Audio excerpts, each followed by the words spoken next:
Buenas tardes, amados, amadas del Señor. Bienvenidos, bienvenidas.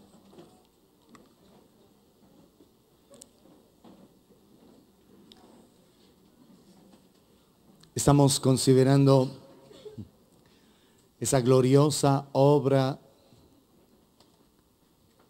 que el Señor hace en favor de nosotros.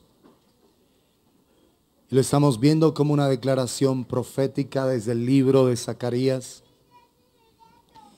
Todo lo que el Señor hace en favor de los seres humanos que se acercan verdaderamente para estar con Él, a disfrutar de esa gloriosa provisión.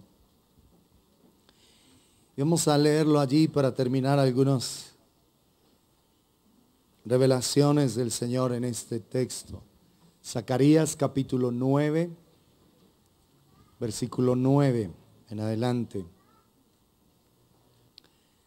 Dice: alégrate mucho, hija de Sión. Da voces de júbilo, hija de Jerusalén.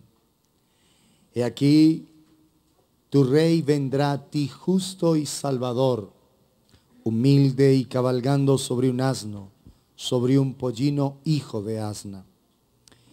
Y de Efraín destruiré los carros y los caballos de Jerusalén, y los arcos de guerra serán quebrados, y hablará paz a las naciones, y su señorío será de mar a mar, y desde el río hasta los fines de la tierra. Cuando dice allí desde el río, se refiere al río Éufrates, que era uno de los ríos más importantes de la antigüedad. Y tú también por la sangre de tu pacto serás salva. Yo he sacado tus presos de la cisterna en que no hay agua. Volveos a la fortaleza, oh prisioneros de esperanza. Hoy también os anuncio que os restauraré el doble, porque he entesado para mí a Judá como arco, e hice a Efraín su flecha. Y despertaré a tus hijos, oh Sión, contra tus hijos, oh Grecia, y te pondré como espada de valiente.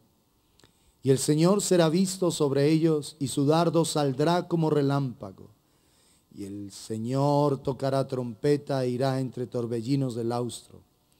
El Señor de los ejércitos los amparará, y ellos devorarán y hollarán las piedras de la honda, y beberán y harán estrépito, como tomados de vino, y se llenarán como tazón, o como cuernos del altar. Y los salvará en aquel día el Señor su Dios, como rebaño de su pueblo, porque como piedras de diadema serán enaltecidos en su tierra. Porque cuánta es su bondad y cuánta su hermosura. El trigo alegrará a los jóvenes, y el vino a las doncellas. Y esta es una palabra profética, y como tal debemos entenderla, que tiene aspectos proféticos contenidos en cada una de estas declaraciones. Y hemos estudiado cómo esa palabra va dirigidos a aquellos que han vuelto a su fortaleza, al lugar de su seguridad, aquellos que el Señor llama prisioneros de esperanza, cautivos de esperanza. Es decir, hombres y mujeres que tienen certeza de lo que Dios hará en sus vidas, que tienen certeza de lo que Dios no está haciendo, sino hará. Por eso es esperanza.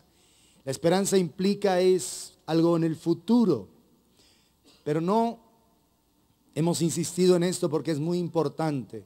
La esperanza bíblica no es un deseo, no es un anhelo, como es la esperanza en lo normal.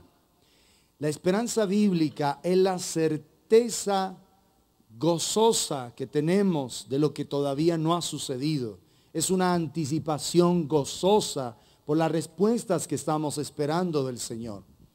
Para que haya esperanza bíblica, esperanza en Dios, esperanza desde el corazón de Dios, necesitamos es tener gozo por las cosas que aún no han venido. ¿Sí estamos claros? O sea que los cautivos de esperanza, aquellos que abrazan la esperanza, que se aferran a la esperanza, es gente que está creyendo en lo que Dios ha dicho, en lo que Dios ha prometido, y tienen ese gozo en el corazón por la certeza de que eso va a suceder. ¿Cuándo? En una semana, en un mes, no sé, pero tengo gozo. Y ese gozo hace que esa persona pueda honrar al Señor, lo pueda exaltar, lo pueda adorar, aún en medio de las aflicciones y en medio de los momentos difíciles. Y cuando nosotros adoramos a Dios de esa manera, entonces dice el Señor que coloca a Judá, dice, porque he entesado a Judá como un arco. Entesar el arco es una figura del Señor, poner toda su fortaleza sobre esa vida, y dice que a Efraín como su flecha. Es decir, Judá es alabanza, un pueblo que es prisionero de esperanza, que es cautivo de esperanza, que se ha aferrado a la esperanza de las promesas del Señor. Entonces tiene gozo y puede levantar un cántico de alabanza, aún en medio de la adversidad, aún en medio de la dificultad. Y cuando eso sucede, esa persona es enviada por el Señor como una flecha, como una saeta. Efraín, y he hecho a Efraín su flecha. Es decir, es gente que es lanzada por el Señor para ser fructífera, porque eso es Efraín, lo vimos hace 8 días. Judá es alabanza y Efraín es fructífero, fructificando en tiempo de la aflicción. Judá es levantar un cántico de alabanza también en medio de la adversidad, porque vimos la connotación de Judá hace 8 días, ¿recuerdan? La primera vez que apareció ese nombre en la Biblia fue cuando Lea, al ser despreciada por su esposo, tuvo un primer hijo y quería el amor de su esposo. Tuvo un segundo hijo y le suplicaba el amor a ese hombre. Tuvo un tercer hijo y todavía ella estaba convencida de que lo que necesitaba era el amor de ese esposo. Pero el Señor le dio un cuarto hijo y dijo, esta vez ya no voy a estarle suplicando amor a este hombre. Esta vez lo que voy a hacer es alabar a Dios. Y por eso llamó su nombre Judá. Cuando tú aprendes a adorar al Señor en medio de la aflicción, en medio del dolor, entonces el Señor te toma como un arco y te hace un ser fructífero, porque eso es Efraín, el hijo de José, fructificando en la tierra de la aflicción, fructificando en el momento de dolor. Es decir, escúchenme por favor, que cuando estás pasando momentos de aflicción en tu vida, es cuando más fruto tendrías que dar, cuando más fructífero tendrías que ser, cuando más de Cristo debe verse en tu vida. Los momentos de aflicción específicamente son esos momentos para que se evidencie el fruto, para que se evidencie la obra del Señor en cada uno de nosotros. Si Cristo está creciendo en ti, en la aflicción se tiene que evidenciar. No estás desamparado, no estás amargado, no estás con cara de pocos amigos, no estás con cara de Pablo Remalas, no estás con esa cara. Con un espíritu de autoconmiseración y menos en depresión, menos con eso. Estás consolado, estás confortado y puedes levantar una voz de júbilo y de alabanza, aún en medio del dolor. ¿Estamos claros hasta acá? Vimos también que el Señor por la obra de la cruz, dice que en el verso 11, y tú también por la sangre de tu pacto, por la obra de la cruz serás salva. Yo he sacado tus presos de la cisterna en que no hay agua. Y estudiamos como un lugar seco es un lugar, lo estudiamos por el Evangelio de Lucas en el capítulo 11. Lo seco es el lugar donde habita lo demoníaco. Cada área donde no tiene vida tiene presencia demoníaca. Lo seco es el lugar donde el diablo elige habitar. Entonces el Señor dice que a esas personas, por la obra de su Hijo Jesucristo, la saca de esos lugares secos, la saca de esos lugares con presencia demoníaca. ¿Cómo sé yo si hay presencia demoníaca en mi vida? Si hay una práctica de pecado, práctica.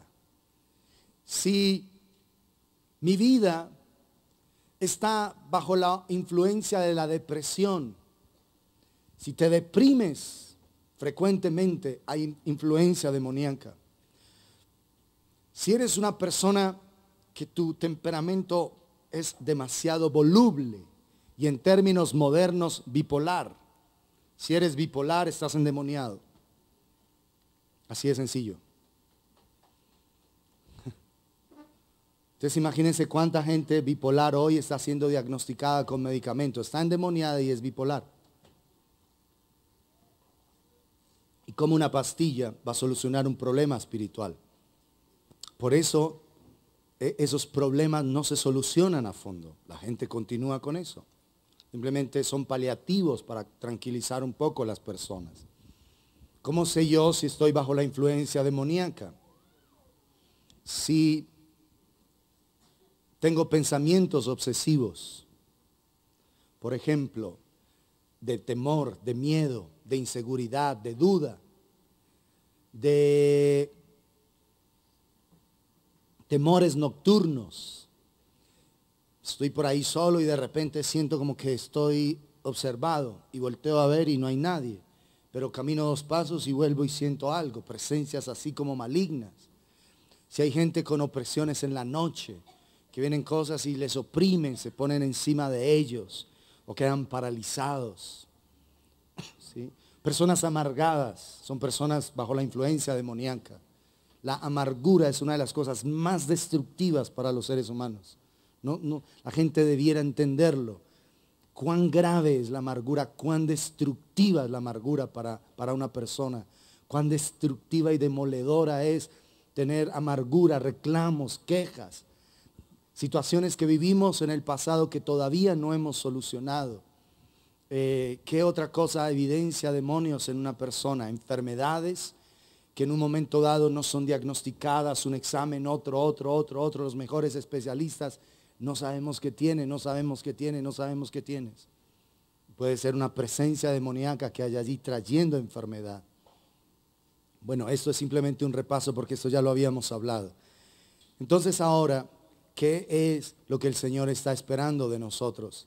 Que cuando adoramos verdaderamente y cuando tenemos encuentros genuinos con el Señor, llega lo que hace la declaración del verso 14, y el Señor será visto sobre ellos, será visto sobre ellos. Nosotros hemos sido llamados a ser una evidencia del Señor en esta tierra, que el Señor se vea sobre cada una de nuestras vidas, que sea tan evidente la presencia del Señor en nosotros, tan evidente, que aún la gente que no es creyente lo pueda decir. Esto lo veíamos en el devocional ayer allá en el retiro. Miremoslo en el libro de Génesis, en el capítulo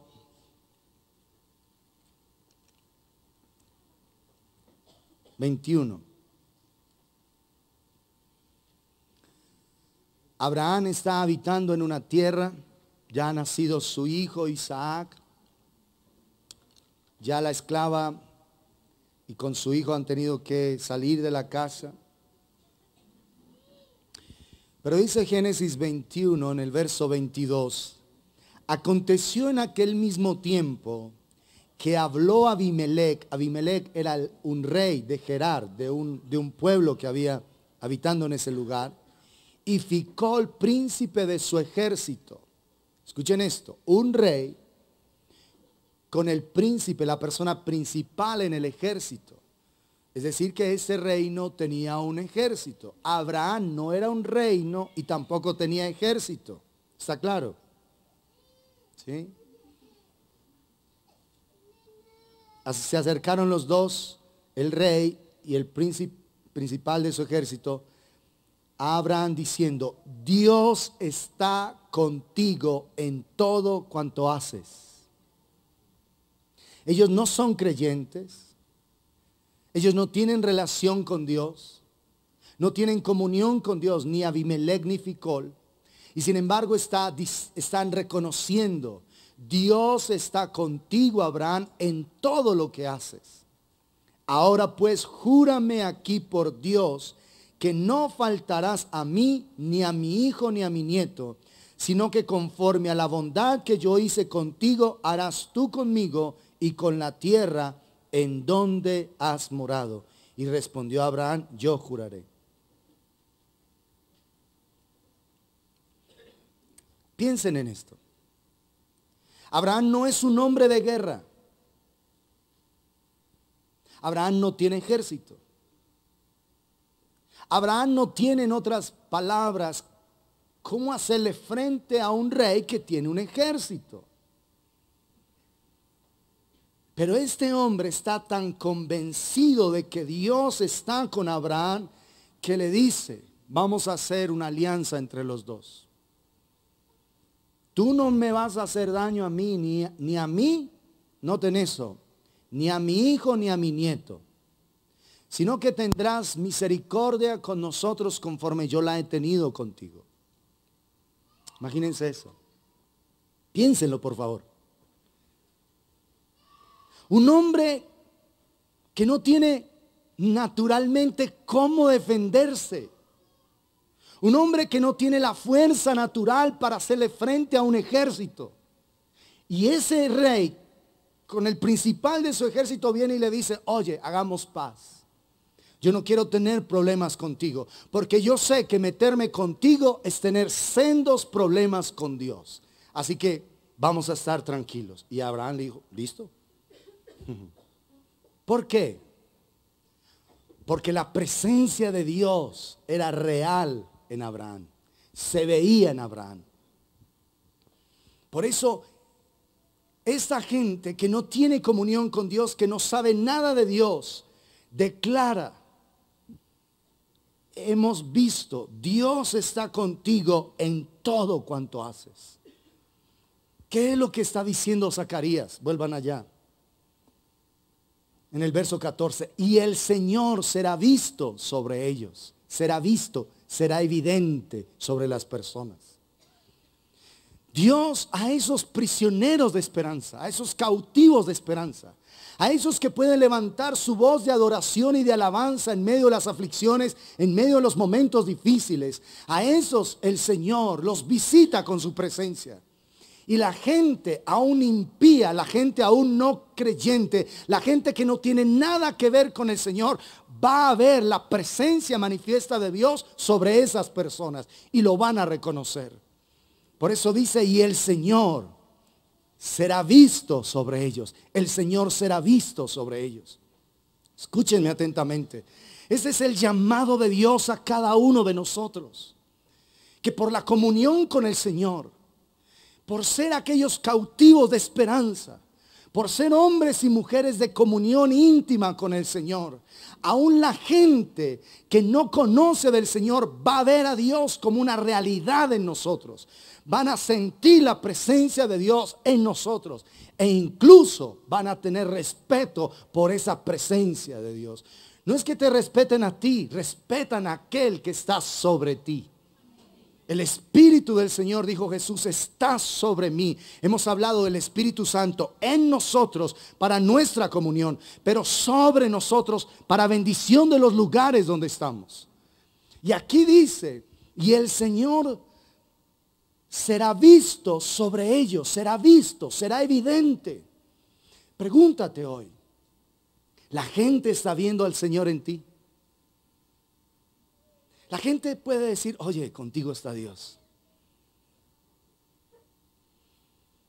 Eso va a volverse tan evidente que va a llegar un momento donde la gente va a decir, de verdad, Dios está contigo.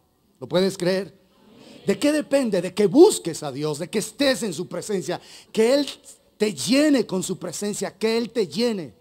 De tal manera que tú llegues a un lugar y la presencia de Dios empiece a impactar, a irradiar ese lugar donde tú estás.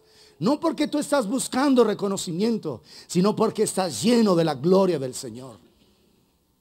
Moisés estuvo en el monte con el Señor y Él le dijo, muéstrame tu gloria. Muéstrame tu gloria. Y el Señor le dijo, yo haré pasar todo mi bien sobre ti. Pero tú no me vas a poder ver a mí, porque no me verá hombre alguno y vivirá. Dios lo que hizo fue revelarle toda la bondad a Moisés.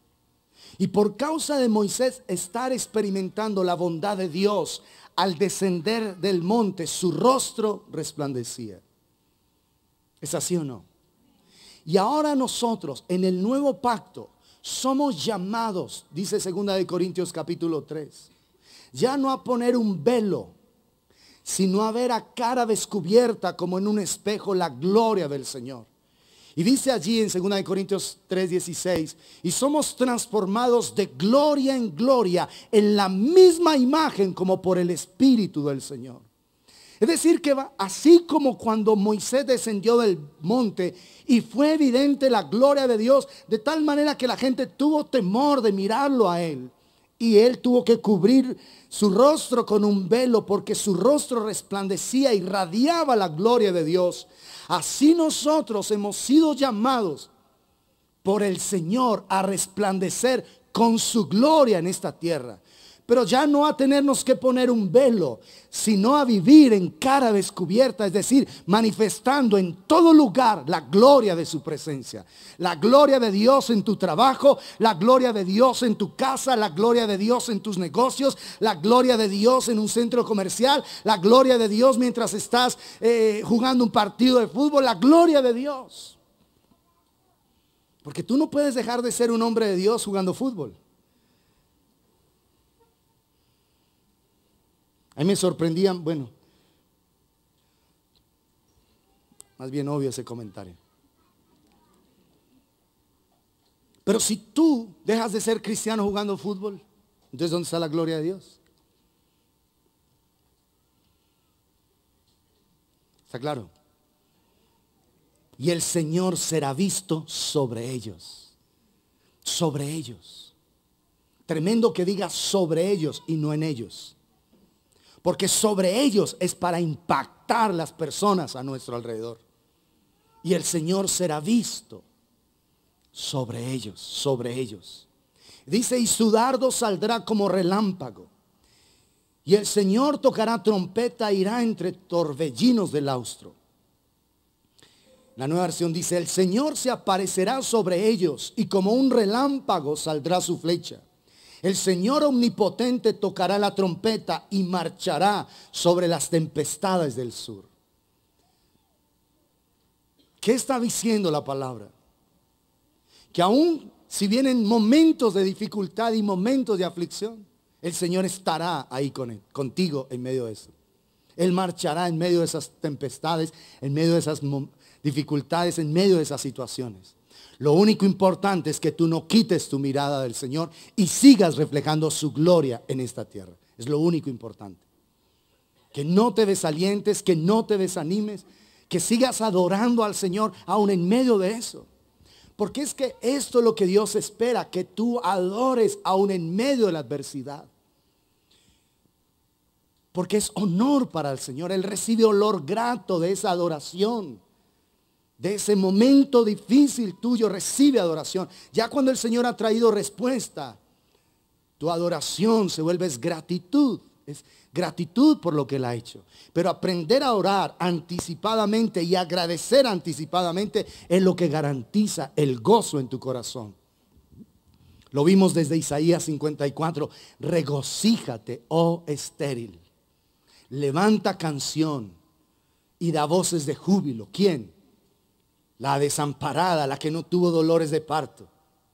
¿Sí ves? La que no tiene todavía la respuesta, levanta una voz de júbilo. Levanta esa voz. Entonces el Señor dice que será visto sobre ellos. Y aún en medio de la dificultad y en medio de la adversidad. Entonces lo que quiere el Señor es que tú reflejes la gloria de Dios en esta tierra. Y que pueda decir la gente a tu alrededor, aún los más grandes incrédulos, como dijo Abimelech y Ficol de Abraham, es que hemos visto que Dios está contigo en todo cuanto haces. Dios está ahí. Y la profecía del mismo Zacarías es que tomarán del manto a esa persona creyente y dirán, iremos con vosotros, porque hemos visto que el Señor está con ustedes. Déjenos ir con ustedes, déjenos ir, porque el Señor está ahí con ustedes. Eso es volverse tierra deseable. Eso dice Malaquías, que seremos llamados tierra deseable. Es decir, gente donde las personas quieren tener lo que tú tienes. Y entonces tú vas a decir, es que no se trata de mí, se trata del Señor. Y tú tienes la misma oportunidad que yo. Y vas a animar a esas personas a venir al Señor, a conocerlo verdaderamente. Porque el Señor para este final de tiempo lo que está haciendo es un gran esfuerzo por conquistar el corazón de la humanidad. Entre más lleno estés de la gloria de Dios, de la presencia de Dios, más animarás a otros a conocer al Señor. Pero se trata es de que el Señor resplandezca en tu vida, que se vea al Señor como una realidad en ti, que se vea claramente al Señor como esposo, como esposa, como padre, como madre, que se vea al Señor en ti como hijo, como hija, como estudiante. Pero qué gloria de Dios se va a ver en un vago que pierde materias, que está ahí arrastrado y que tiene que rogar al final porque nunca estudió. Qué gloria de Dios se va a ver en un empleado complicado, difícil, que lo único que hace es entorpecer la tarea normal de las personas. Qué gloria de Dios se va a ver en un jefe iracundo, soberbio, que la gente le tiene miedo. Miedo. No, con ese señor no hablemos porque ese señor dio un grito, a uno lo quiere sacar de aquí. No, con esa señora yo no me meto porque esa señora es muy difícil. Eso es ver la gloria de Dios. Si tú eres jefe, tú no eres más que las personas que están bajo tu liderazgo, no eres más. Sencillamente tienes una responsabilidad diferente, pero no eres más. No eres más. Tú no eres más que nadie, tampoco menos que nadie. Vales la sangre gloriosa de Jesucristo. Si tú piensas que porque esa señora te lleva el tinto, ya a esa señora ahora le están pagando para que termine la primaria, porque le faltaron 5 años para terminarla, y la están ayudando a la empresa, y que tú eres más porque ella no hizo la primaria y tú tienes maestría, doctorado y aún postdoctorado, y eres más que esa persona, te equivocas. Y si eres jefe, tú necesitas ver el carácter de Jesús como Señor y Dios del universo, verlo a Él y reflejarlo. Entonces, que Él nunca ofendió a la gente y tiene más dominio y poder que cualquier ser humano. Tienes que cuidar y andar en temor reverente si eres jefe. Y si eres empleado, sí que más. Vas a honrar al Señor en ese papel que estás haciendo, por sencillo que sea. Es que mi función aquí es la función más baja. No importa, glorifica a Dios. Hazlo para el Señor. Porque el Señor será visto sobre ellos. Se tiene que ver al Señor. Si eres un cautivo, un prisionero de esperanza, si estás alabando al Señor, si el Señor te tiene como su arco y ha entesado el arco y ha lanzado tu vida como una saeta, como un Efraín, como un ser fructífero, donde quiera que vas, en lo que estás haciendo, debes dar fruto para la gloria de Dios. Debes honrar al Señor. Los estudiantes de colegio, de primeros semestres de universidad, deben determinar honrar al Señor. Yo no vine aquí a que este sistema perverso y corrupto me contamine. Yo vine a hacer luz en medio de las tinieblas. No voy a permitir que esta influencia maligna y este río de maldad que se ve en esta universidad me toque a mí. Pero es determinar vivir para la gloria de Dios. Vivir para la alabanza del Señor. Hacer negocios honrando al Señor. ¿Cómo se hacen negocios honrando al Señor? Los negocios que honran al Señor son negocios donde tú bendices a la persona y la persona te bendice a ti, donde Él gana y tú ganas. Esos son los negocios en el Señor. Los negocios en el mundo es yo gano y tú pierdes. Yo gano y te doy en la cabeza. Esos son los negocios satánicos infernales. Esos son los negocios en esta tierra.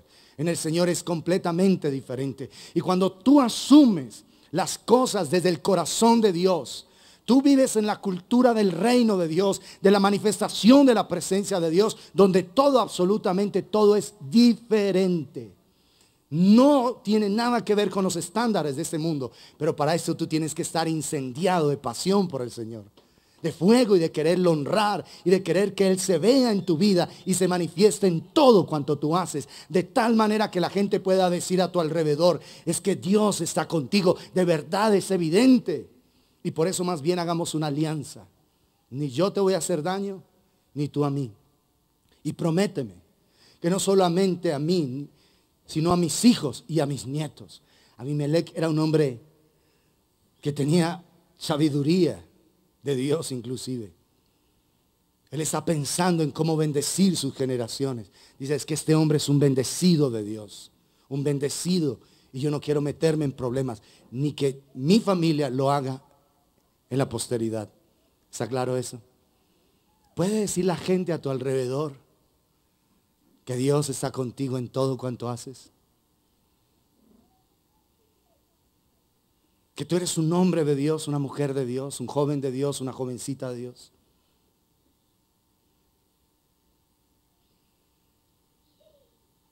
Un hombre que todavía no tenía total conocimiento de la presencia del Señor.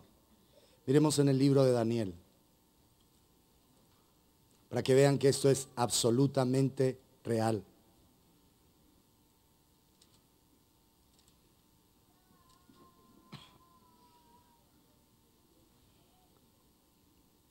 Daniel en el capítulo 6.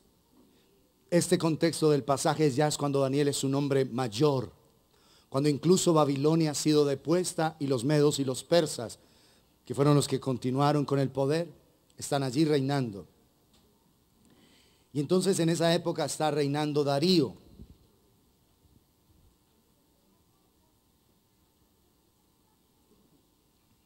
Obligaron al rey, porque querían matar a Daniel, por toda la influencia que tenía Daniel, obligaron al rey a que firmara un edicto que en el transcurso de 30 días nadie podía elevar una oración. Nadie lo podía hacer. Porque era un hombre, Daniel era un hombre respetado y reconocido y le tenían una envidia increíble. Por eso dice ahí en el capítulo 6, verso 5, entonces dijeron aquellos hombres, no hallaremos contra este Daniel ocasión alguna para acusarle, si no la hallamos contra él en relación con la ley de su Dios. Astuta y perversamente hicieron una planeación. Dice, si hacemos que él tenga que violar la ley de Dios y él no lo va a hacer, ahí le vamos a dar duro. Imagínense la certeza que tenían de esa persona. Si hacemos que un edicto obligue a Daniel a quebrantar la ley de su Dios, Daniel no lo va a hacer. Y como no lo va a hacer, ahí lo podemos matar. Era la única manera. Imagínate la vida de integridad que tenía este varón. Eso es lo que Dios espera de nosotros los creyentes. No solo de los varones. Por supuesto más de nosotros, porque tenemos más responsabilidad. Pero es también de cada hija de Dios en esta tierra. Entonces estos gobernadores y sátrapas se juntaron delante del rey y le dijeron así, Rey Darío para siempre vive. Todos los gobernadores del reino, magistrados, sátrapas, príncipes y capitanes han acordado por consejo que promulgues un edicto real y lo confirmes, que cualquiera que en el espacio de 30 días demande petición de cualquier dios u hombre fuera de ti, oh rey, sea echado en el foso de los leones. Decían, este hombre no va a dejar de orar, porque lo hemos visto orando. Así que nosotros decidimos, vienen toda la corte, 127 provincias, naciones eran representadas allí. Y hacen esa presión porque lo que quieren es darle en la cabeza a Daniel. No se atrevían a matarlo porque sabían los problemas que eso iban a acarrear. Así que, porque era fácil envenenarlo, hacer cualquier cosa. Matarlo inclusive. Mandar un sicario.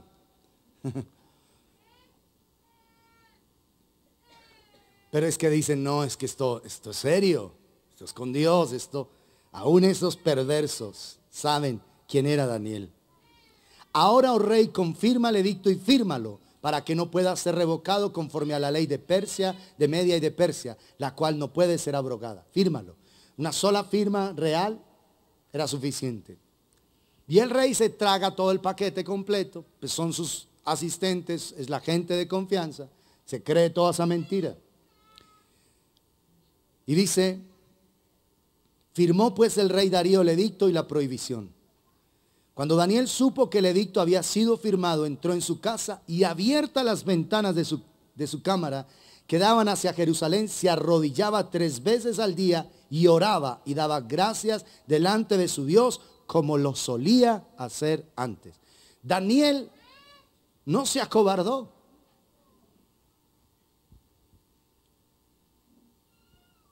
Porque cuando un hombre empieza a tener temor de hombre, ya no puede ser un siervo de Dios.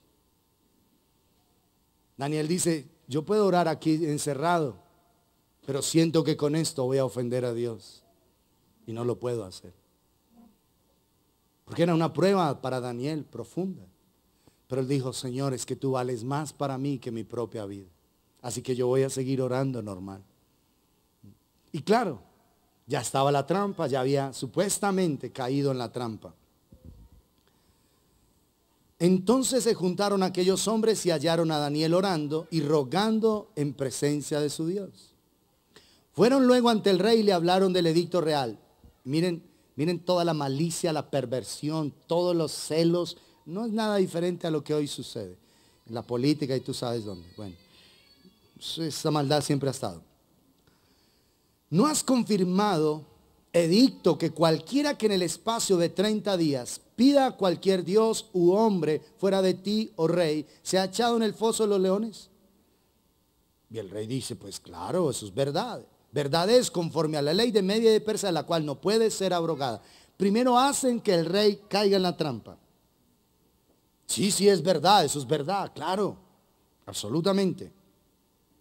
Entonces respondieron y dijeron delante del rey, Daniel, que es de los hijos de los cautivos de Judá, no te respeta a ti, oh rey, ni acata el edicto que confirmaste, sino que 3 veces al día hace su petición.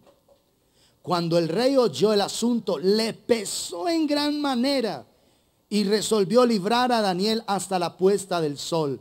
Y hasta la puesta del sol trabajó para librarle. Dijo, oh, claro, caí en la trampa de estos tipos.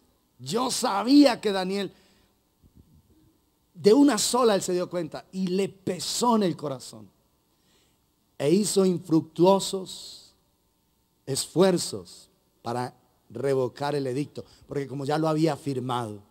Y él dice, yo no puedo decir ahora una cosa y luego otra, porque ¿cómo va a quedar aquí en esto?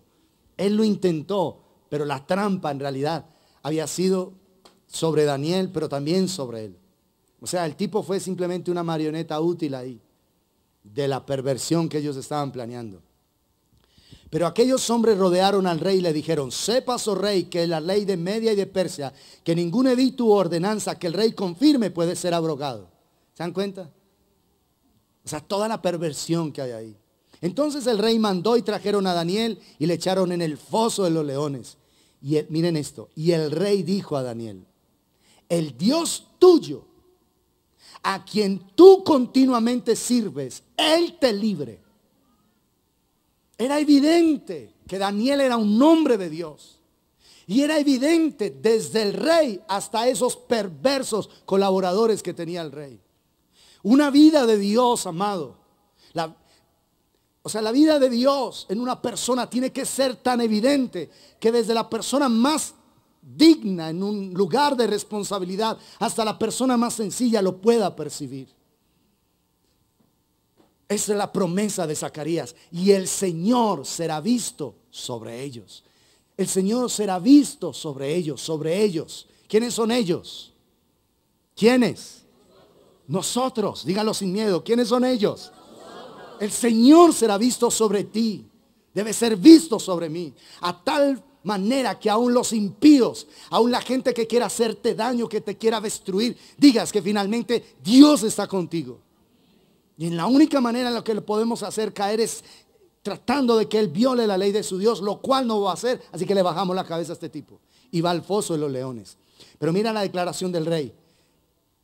Daniel, el Dios tuyo, a quien tú continuamente sirves, Él te libre. ¿Te das cuenta lo que es determinar vivir para la gloria de Dios? Esos personajes están pensando que lo van a destruir. Imagínate tirarlo a leones hambrientos. En cuestión de segundos es nada. Le harían un favor a Daniel. Lo mandan a la presencia de Dios. No había problema. Daniel no tenía, si me muero, me muero. No hay problema. Pero es que por encima de toda la intriga, por encima de los pensamientos más satánicos y demoníacos que tenga una persona en contra de otra, está el propósito de Dios. Es el destino de Dios para esa vida. Y fue traída una piedra y puesta sobre la puerta del foso, la cual selló el rey con su anillo y con el anillo de sus príncipes, para que el acuerdo acerca de Daniel no se alterase. Porque finalmente, ¿a quién afectó el edicto?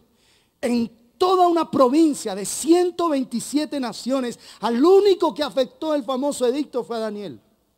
Al único. ¿Te das cuenta? Lo que es la presencia de Dios en una vida. Lo que es un nombre de bendición en un lugar.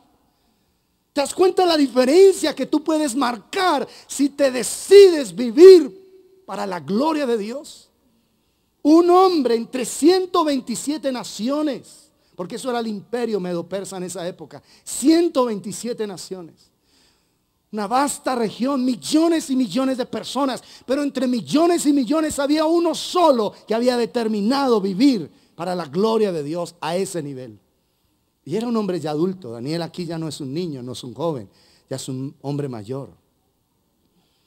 Luego el rey se fue a su palacio y se acostó ayuno, decir, no quiso comer.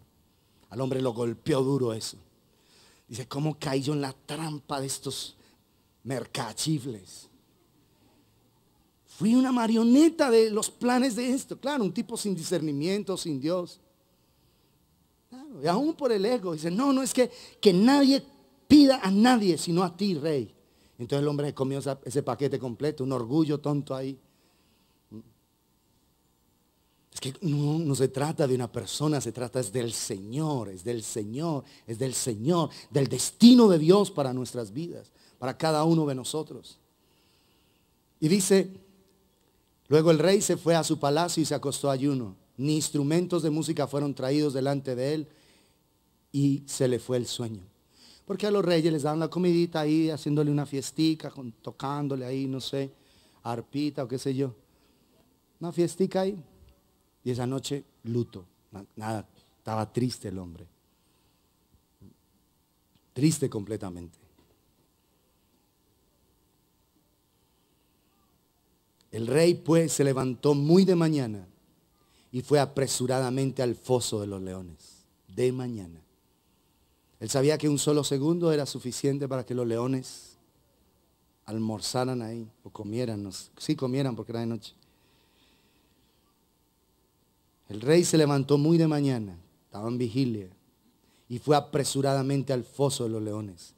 Y acercándose al foso, mira lo que este hombre hace. Este es un hombre que incluso tenía fe. Miren, acercándose al foso, llamó a voces a Daniel con voz triste y le dijo, Daniel, siervo del Dios viviente, el Dios tuyo a quien tú continuamente sirves, ¿te ha podido librar de los leones? Se acerca ahí a la boca. Y está triste. Miren la respuesta de adentro. Entonces Daniel respondió al rey, oh rey, para siempre vive. Mi Dios envió su ángel, el cual cerró la boca de los leones para que no me hiciesen daño, porque ante él fui hallado inocente y aún delante de ti, oh rey, yo no he hecho nada malo. Ante él fui hallado inocente. Cuando tú vivas momentos difíciles aquí en la tierra, tú necesitas apelar a la corte celestial. Y si tú eres un ser culpable, declárate culpable ante la corte celestial. Reconoce tu pecado, reconoce tu maldad. No la justifiques. No culpes a otro. Declárate culpable. Porque ante la corte celestial tienes al glorioso abogado Jesucristo, el Hijo de Dios, quien pagó con su sangre por tu libertad, por tu bendición. Pero si tú te justificas, no, es que si tú no me hubieras dicho eso, si tú no me hubieras hecho esto, es que si yo hubiera tenido un padre, es que si mi papá no se hubiera muerto, si mi mamá no me hubiera dejado ahí con unas viejitas y me hubiera abandonado, es que si a mí no me hubieran tirado ahí. Una historia acá de una dama, la dejaron en una caja de saltines, la dejaron ahí al lado de una puerta y la mamá se fue, la dejaron ahí. Y puede ser así de triste. Y cuando llegó esa dama aquí, yo le dije, bueno, ¿y cuál es el problema? ¿Te moriste? Ay, pastor, pero imagínense. Y yo le dije, ¿qué? ¿Vas a estar amargada por eso? ¿No le dio Dios amor a una familia que te abrigó, que te prohijó como si fueras de la familia y te tuvo cariño y te tuvo amor? ¿Y vas a seguir amargada por eso? Olvídate, mujer. Al contrario, tú es demasiado necia. Tienes que agradecer a Dios por esa familia. Padre, mi madre biológica no me quiso y me tiró ahí como basura en un lugar. Bueno, no tanto basura, la puso ahí al lado para que alguien la cogiera. Porque también tengo otra historia acá, de una persona que literal la dejaron en un basurero. En un basurero, literal. La tiraron ahí para que se muriera. Y esa personita, una dama, empezó a llorar y alguien pasó. Y cuando oyó el llanto, se metió ahí, se detuvo y se fue acercando. Y estaba ese bebé tirado ahí, en medio de la basura. Y el Señor tomó, le traspasó de amor a esa persona, una dama, y tomó esa bebita y la levantó como su hija de un basurero. Y esas son personas con destino en esta tierra. Porque si Dios dijo, vives es porque vives, punto, no importa lo que sea. Y esa mujer, por ejemplo, la que dejaron una cajita de galletas ahí al lado, de saltines ahí, es una mujer de Dios hoy.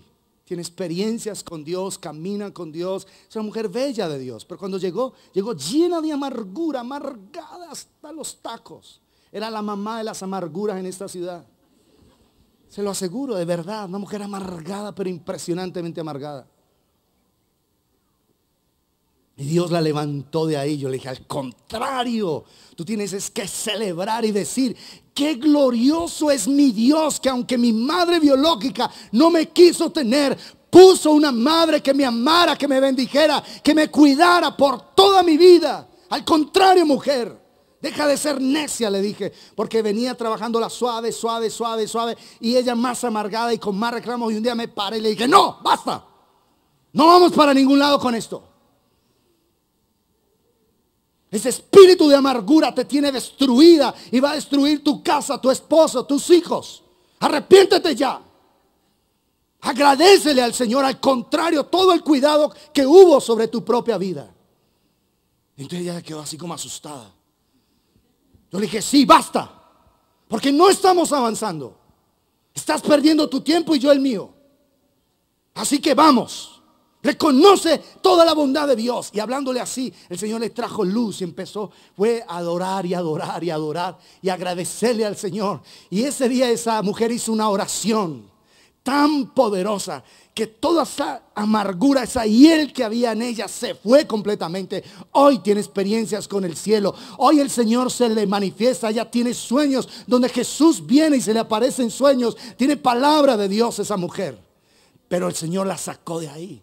¿Entiendes eso? Tú no puedes estar quejándote que aquí, que lo que me pasó, que vea, que Simón Bolívar, que Cristóbal Colón, que vinieron, que si a nosotros nos hubieran colonizado como a Estados Unidos y no conquistado como estos desgraciados que vinieron, yo no sería así. Olvídate de eso.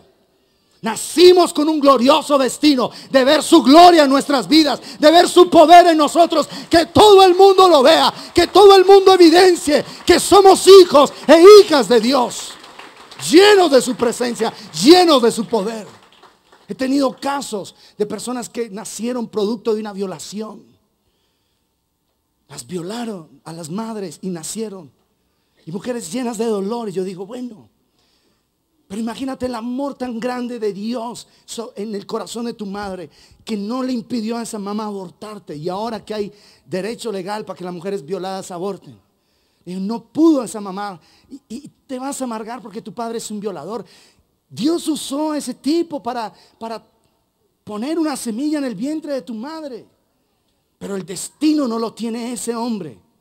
El destino lo tienes Dios. Así que, mujer, no te amargues más por ser producto de una violación.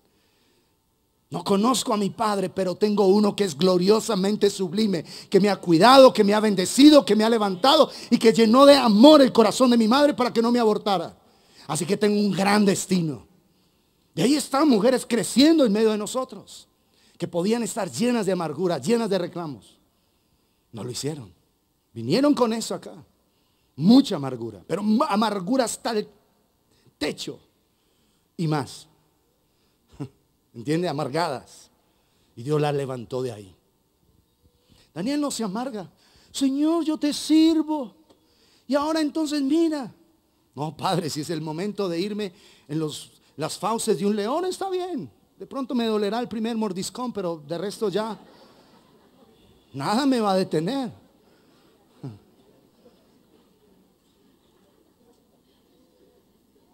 Dos o tres mordiscones y ya uno es historia, ¿o no? No es bueno, obviamente no es bueno ahí morir después de un arrancón ahí. Pero tres mordiscones y ya no nos acordamos del dolor, ya estamos ahí en la presencia del Rey de Gloria. Por siempre y para siempre. Eso es vivir libres, para honrar y glorificar al Señor.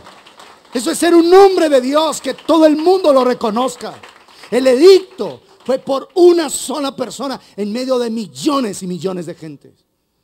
Y el rey está ahí como asustado, como triste. Pero esa declaración que está haciendo es, porque si este hombre no creyera y no viera al Dios de Daniel, si no viera al Dios sublime en Daniel, no hace esa oración aunque esté triste. Y acercándose al foso, llamó a voces a Daniel con voz triste y le dijo: Daniel, siervo del Dios viviente, con respeto y reverencia. Y él era el rey. El Dios tuyo, a quien tú continuamente sirves, ¿te ha podido librar de los leones?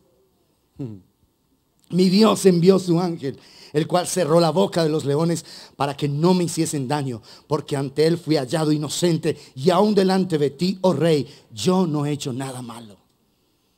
Preséntate ante la corte y no te declares inocente si eres culpable ante la corte celestial. Si te declaras culpable ahí, alcanzas misericordia.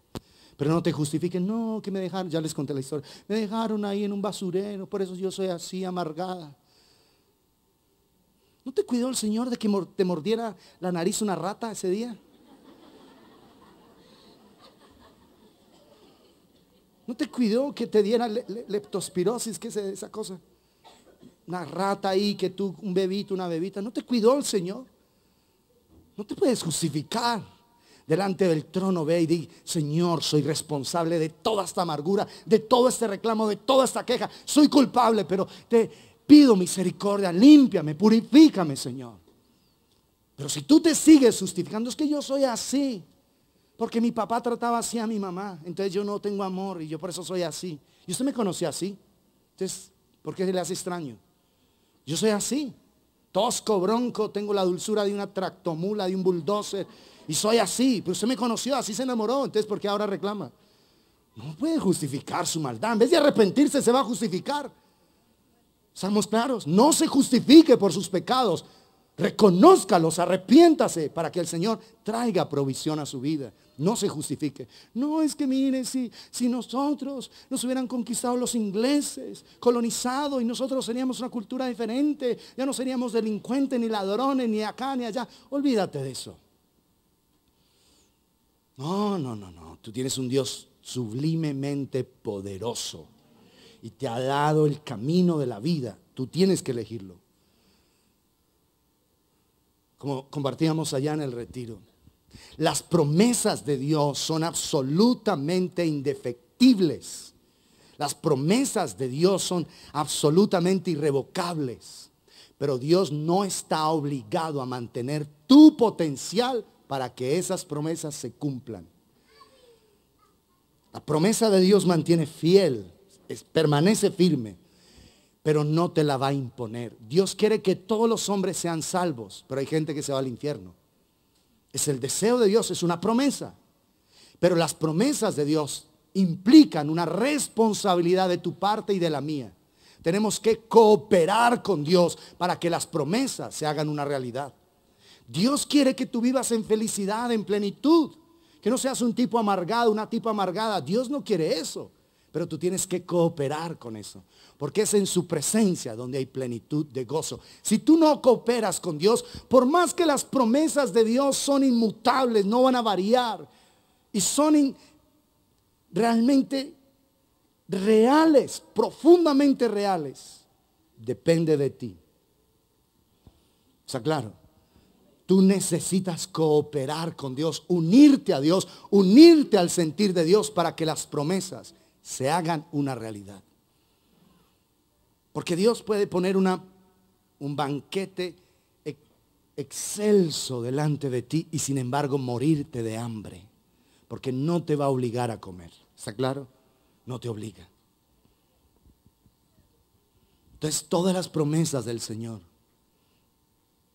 implican tu cooperación con Él para que se hagan una realidad.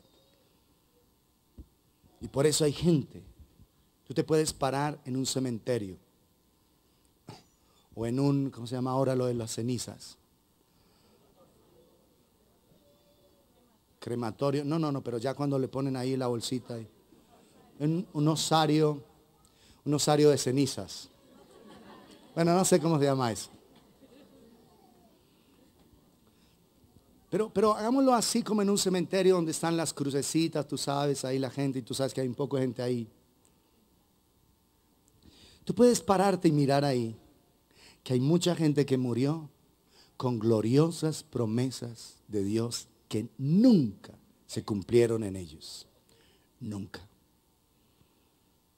Que no vivieron conforme la voluntad de Dios porque no quisieron cooperar con ellas. No quisieron unirse al sentir de Dios y murieron ahí. Y está lleno. Millones y millones de gente muere sin cumplir el propósito de Dios en esta tierra. Por miles de excusas, pero son solo eso, excusas sin sentido. Ahora, estamos en este del verso 14 de Zacarías. Y el Señor será visto sobre ellos. Entonces el rey, verso 23, se alegró en gran manera a causa de él y mandó a sacar a Daniel del foso. Y fue Daniel sacado del foso y ninguna lesión se halló en él, porque había confiado en su Dios. Tú puedes tener muchos leones con hambre de un mes, que te rodean y que fieramente te pelan los dientes ahí. ¿Y saben qué? Si Dios está contigo, nada te pueden hacer. Nada. Nada. Como estos tipos querían que Daniel fuese devorado, ¿ustedes creen que habían permitido alimento para los leones esos días? ¿Qué creen ustedes? Ellos querían era que lo devoraran al primer mordiscón.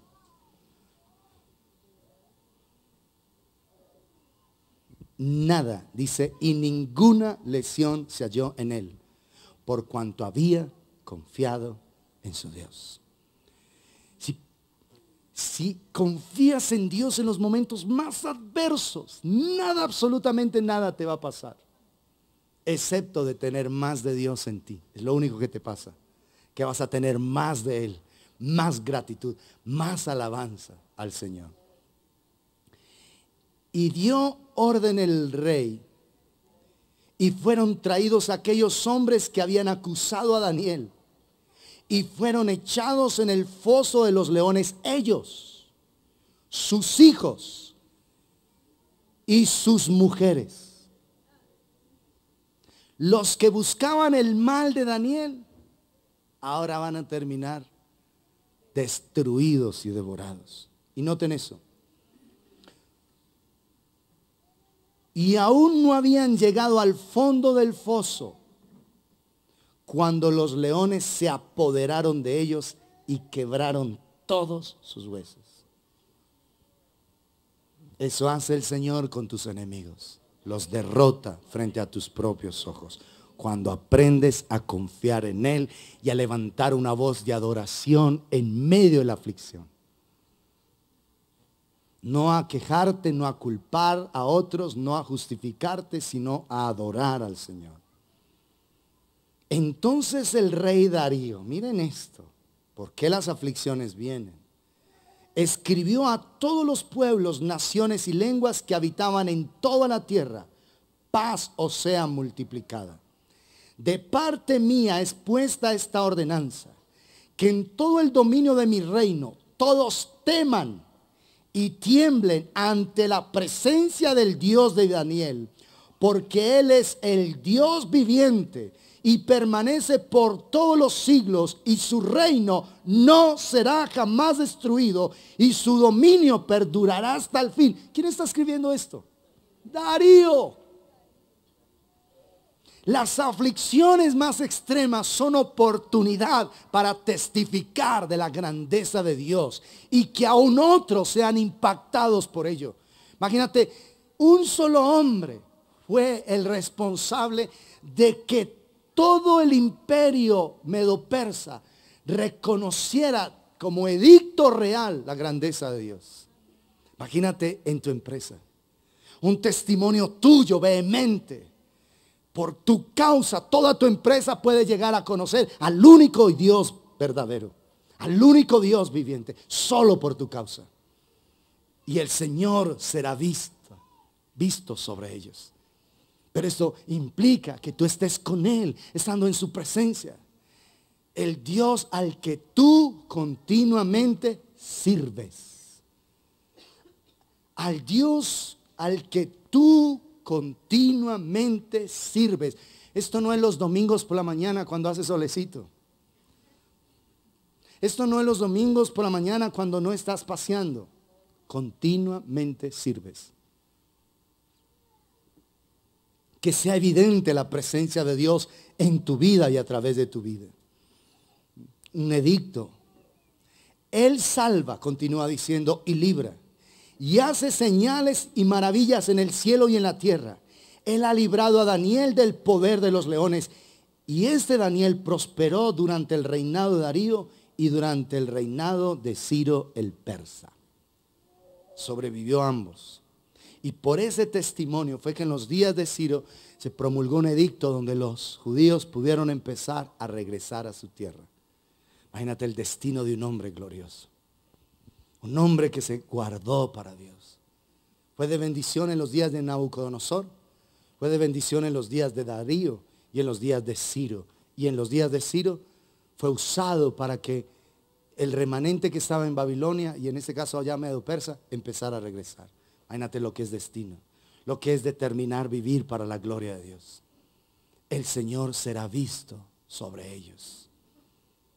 Personas tan impías. Imagínate este rey que le doraron la píldora y se comió todo el paquete ahí. Lo manipularon. Y sin embargo termina proclamando la grandeza del único y verdadero Dios. ¿Qué está dispuesto a hacer el Señor con tu vida y con mi vida? Porque déjenme decirle una cosa. A nosotros nos impresiona Moisés, David, Daniel, nos impresionan ellos.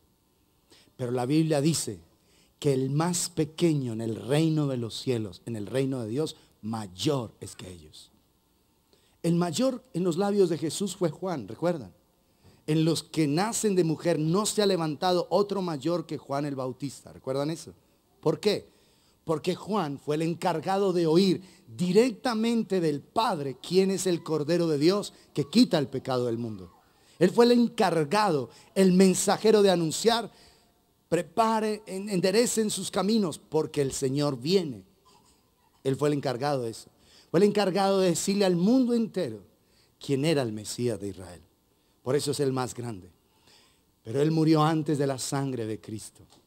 Él murió antes de que el Espíritu de Dios descendiera sobre los creyentes nacidos de nuevo. Él murió antes de la resurrección de Jesucristo.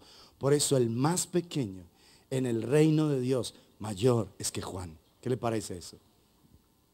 Que el destino de Dios para tu vida y para mi vida es un destino absolutamente glorioso. No es porque estemos compitiendo. Yo soy mayor que Moisés, yo soy mayor que David. No, no es eso, no es en ese sentido. Pero imagínense que el más pequeño en el reino de Dios mayor es que Moisés, que Juan, que David, que Daniel. Mayor. ¿Entiendes eso? ¿Cuál es el peso de la obra de Jesucristo en la cruz del Calvario? ¿Cuál es el peso? Hoy el mundo entero celebra, recuerda la resurrección de Jesús. Mi pregunta es, ¿se ve el poder de Cristo resucitado en tu vida? Se ve el poder de Jesús resucitado en ti. Vuelvan a Zacarías. Verso 14, Zacarías 9:14. Y el Señor será visto sobre ellos.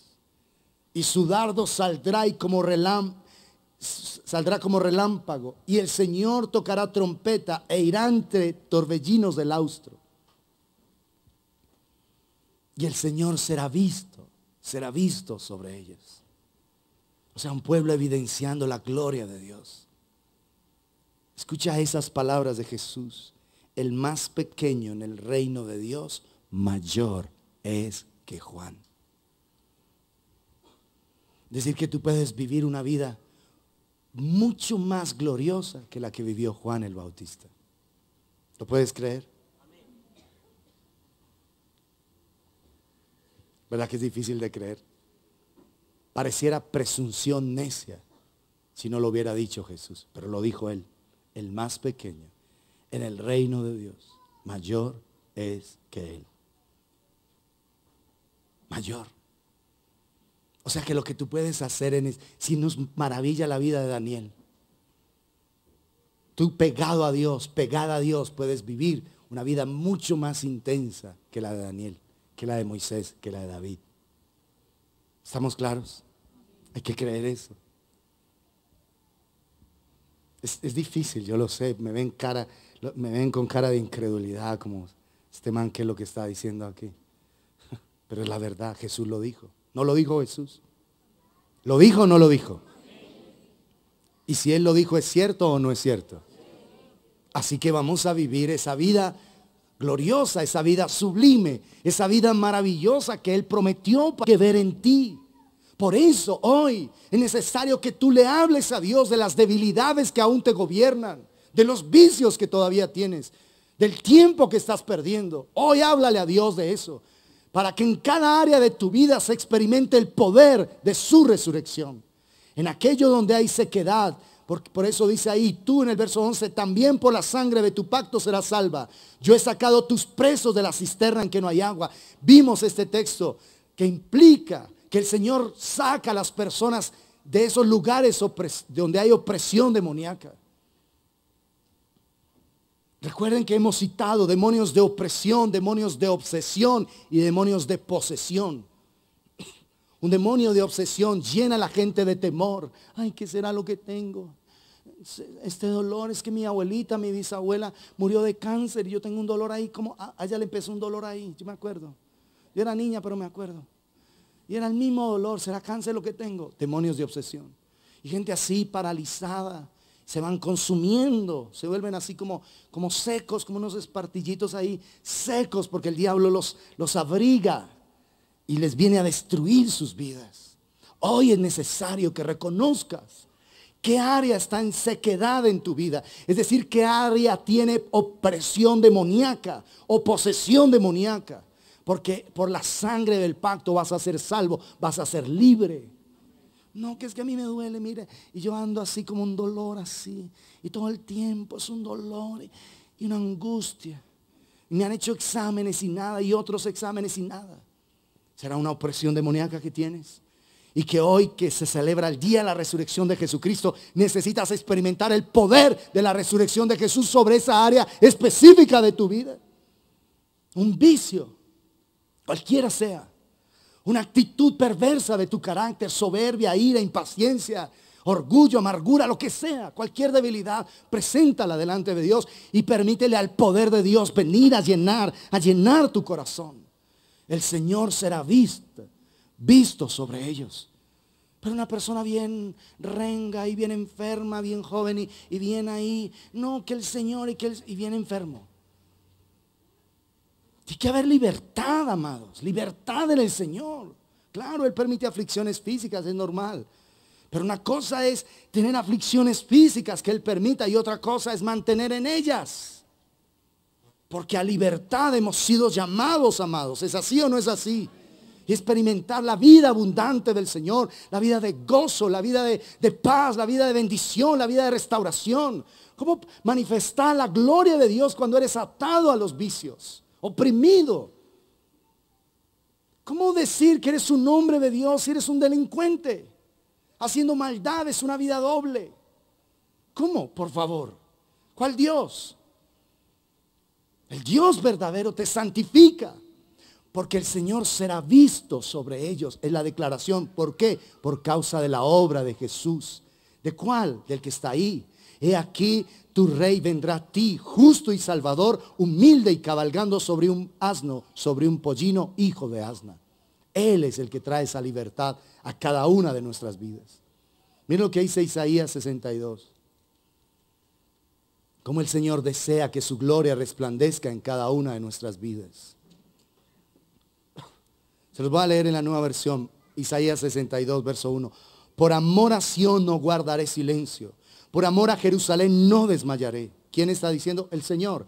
Hasta que su justicia resplandezca como la aurora y como antorcha encendida su salvación. Él se ha prometido que la gloria de Dios resplandezca en ti y no va a querer desmayar hasta que eso suceda, hasta que eso sea real en ti.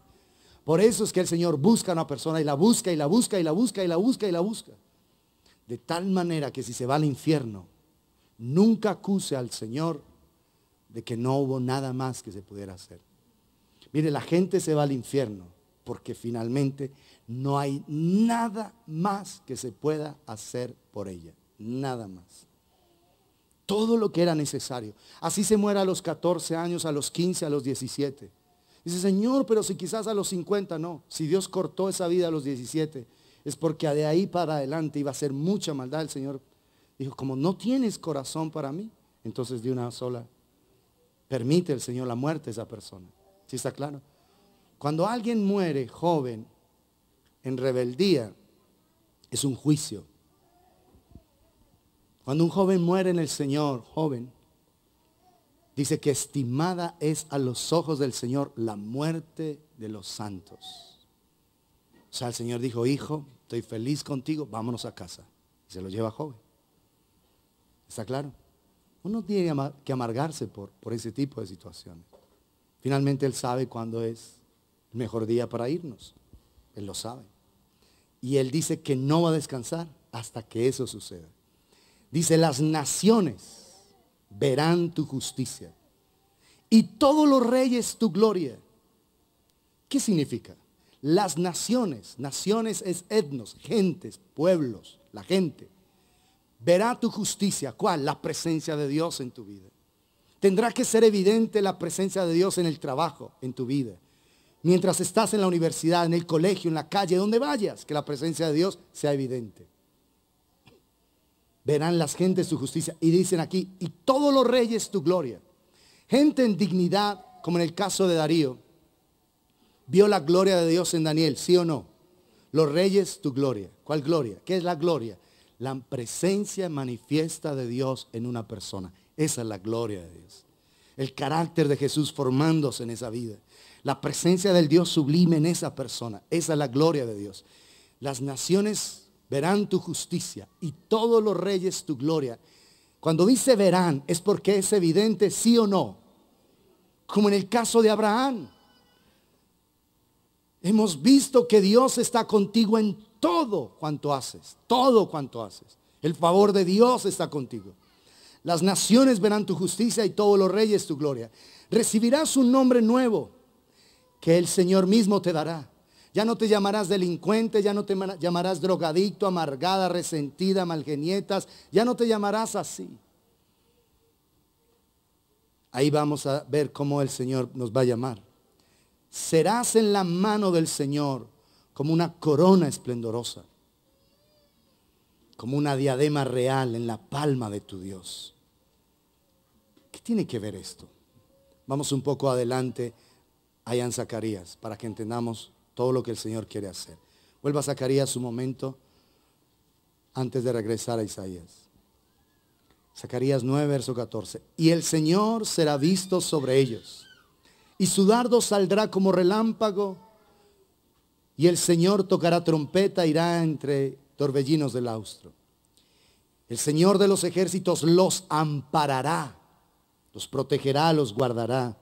Y ellos devorarán y hollarán las piedras de la honda, es decir, a los enemigos, a todos los ataques los van a hollar. Y beberán y harán estrépitos como tomados de vino. El vino en la Biblia es símbolo de la obra de Jesús en la cruz del Calvario, derramando su sangre para hacernos llenos del Espíritu Santo. El vino nuevo es la obra del Espíritu de Dios en nuestras vidas. Y se llenarán como tazón o como cuernos del altar.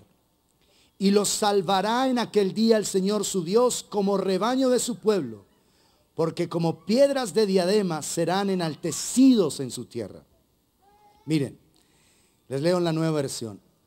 El Señor Todopoderoso los protegerá y ellos destruirán por completo los proyectiles de la onda. Beberán y reirán como embriagados de vino, se llenarán como un tazón de libaciones, como los cuernos del altar. ¿Qué significa? Que cuando el Señor te protege y te guarda, te ampara, te libra del mal, todo lo que te quiera atacar va a ser destruido, sin poder. Y dice acá, beberán y reirán como embriagados de vino. ¿Qué está hablando? Del gozo que el Espíritu Santo de Dios trae a una persona. El gozo. Pregúntate, ¿soy una persona feliz? ¿Soy feliz? ¿Eres feliz? No, es que sin plata uno cómo va a ser feliz. No, es que con un marido de estos tan loco que no, imposible. No, con una mujer de esas tan complicada. No, es que con mi esposo, con mis hijos, con mi papá, con el jefe, con el presidente que tenemos. ¿Quién va a ser feliz? Cuando tú andas en la plenitud del Espíritu, eres un hombre feliz, una mujer feliz. Qué triste que teniendo la posibilidad de ser los hombres y mujeres más felices de la tierra, todavía en el pueblo de Dios haya gente tan amargada y tan resentida, tan herida, gente que no es feliz. Y su infelicidad la manifiesta en su mal carácter, en su impaciencia, en su mal genio, en sus depresiones, en su famosa bipolaridad. Que ser bipolar es estar endemoniado, así de sencillo. Es fuerte, pero es verdad. Está una persona oprimida, hoy está contenta, feliz, y al rato está toda apagada, toda con ganas de morirse. Tienen que esconderle los cuchillos, tienen que esconderle el revólver, todo. Que quiere morir. No. Una persona en el Señor, claro, tenemos problemas, pero los ponemos delante del Señor. Alzamos nuestras manos. Vino Amalek a hacerle guerra a Israel cuando salían en el desierto. Muy recién salidos, ellos no eran un ejército. Y Moisés subió al collado y levantó sus manos delante del Señor. Y cuando Moisés levantaba sus manos, Israel prevalecía. Cuando Moisés las bajaba, Israel era derrotado. Así que Ur y Aarón tomaron a Moisés, lo sentaron a piedra y le levantaron las manos. Toda obediencia física implica una victoria espiritual. Tú obedeces algo sencillo. ¿Qué tiene que ver con levantar las manos y que un ejército prevalezca en el valle? Es obediencia al Señor. Obediencia. Hay cosas mínimas que Dios te pide. Y todo lo que tú pones arriba garantiza victoria aquí abajo. Si tú pones todas tus tristezas, toda tu desolación en el Señor, eso garantiza una victoria aquí en la tierra. Coloca todo ante el Señor.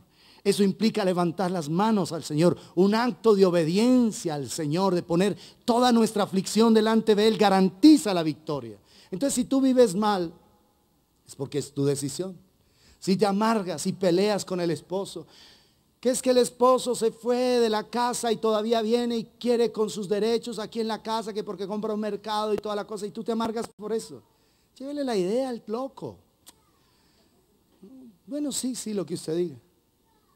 Me complique, mujer, ¿para qué? No, pero ¿cómo así? Si usted ya no vive aquí, desgraciado, ¿cómo viene a decir cosas y a ordenar? No se amargue por eso. Deje al loco ahí, él se cree mucho. Eso es todo. Está oprimido por demonios, tiene un demonio de adulterio, tiene un demonio de perversión, de lujuria, de lo que sea. Y se pone usted a pelear con un endemoniado. No pierda su tiempo vale mucho. Se amargue. Déjelo ahí, loco. Sí, que ¿por qué pusieron eso? No, ya lo movemos, tranquilo, no hay problema, no se angustie por eso. No se estrese por eso. Almuerce tranquilo. Que vea, que saquen al perro, que no. Listo. Como tranquilo, no se angustie, yo lo saco. ¿No es mejor eso que vivir amargado, peleando, en dificultad? ¿No es mejor eso? Oye, mujer, sé feliz. No, pero ¿cómo va a ser feliz si el desgraciado ya se fue y todo y fuera de eso viene a alegar aquí? No, déjalo. No hay problema. Dios está creciendo en ti. Él está perdiendo la oportunidad. Tú apréciala. Pero el adúltero y tú amargada, ¿de dónde hacemos algo ahí especial? El adúltero y tú resentida, ¿de dónde hacemos algo? ¿Está claro? No. Nosotros hemos sido llamados a vivir en la plenitud del Señor, a vivir gozosos, con esposo sin esposa, con esposas lindas o difíciles, con esposos lindos o difíciles, con hijos lindos o difíciles, con jefes lindos o difíciles. Hemos sido llamados a vivir en una plenitud gloriosa, la cual nadie, absolutamente nadie nos la puede quitar. Es Dios en nosotros, es su presencia en nosotros, es Cristo en nosotros, la esperanza de gloria. Pero amargada por cualquier tontada, con un mundo glorioso de bendición, un mundo infinito. Porque déjenme decirle algo, la puerta es estrecha, sí. Para venir al reino es estrecha. ¿Por qué es estrecha? Porque es una persona, es Cristo. No hay otra manera, por eso es estrecha. Porque entramos solo a través de Él. Él es la puerta. Pero una vez entramos al reino de Dios, allá no es estrecho, allá es un mundo infinito, es un mundo de gozo, de paz, de plenitud, de bendición, de celebración, de bendiciones, el mundo infinito de Dios. Es estrecha la puerta porque es una sola, pero una vez estás adentro, hay mucho, hay infinitud, ¿entiendes? Es infinito. No pienses que cuando vienes al reino también sigue siendo estrecho. No, porque Dios es estrecho. Entonces, tú piensas que estar en el reino es ahí, vivir ahí, como bueno, aquí vamos. Somos los peregrinos que vamos para el cielo.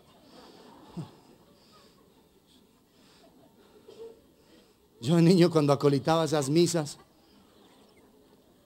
de velorios, yo fui acólito en la iglesia católica.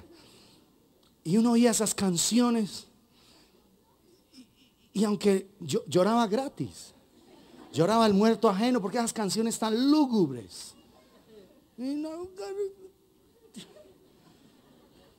Acolitaba y encimaba la llorada gratis. Y hay gente que vive así.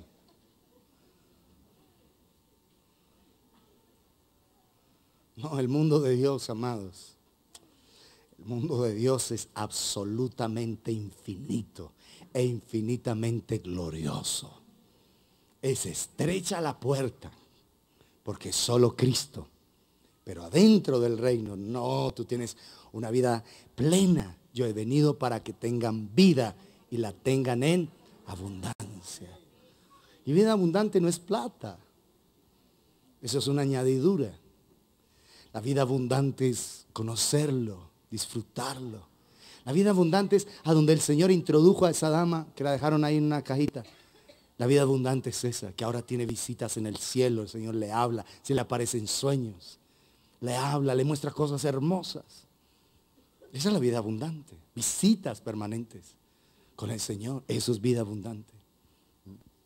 Y por eso el Señor dice acá que estarán embriagados de vino, llenos de gozo. Se llenarán como un tazón de libaciones, como cuernos del altar. Las libaciones eran ofrendas que se presentaban al Señor en especias.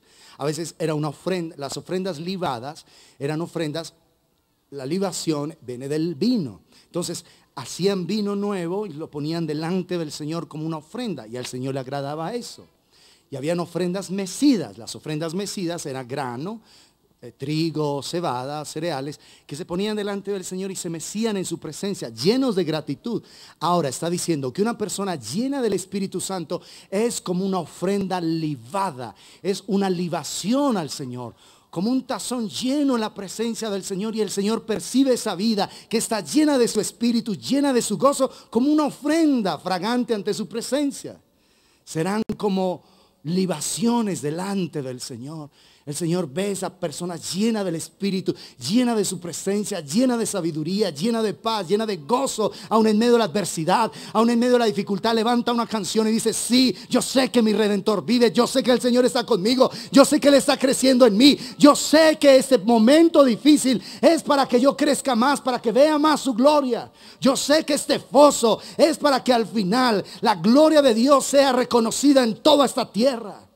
Daniel no sabía qué iba a acontecer después del foso, no lo sabía, pero él estaba confiado en el Señor. Por ahí dice: por cuanto había confiado en el Señor. Si tú confías en el Señor, aunque no veas el resto, recuérdate que Dios ve anticipadamente, que Dios no solamente ve lo que estás pasando ahora, sino ve lo que vas a vivir allí. Él vive contigo cada momento, pero sabe anticipadamente qué sucederá allá.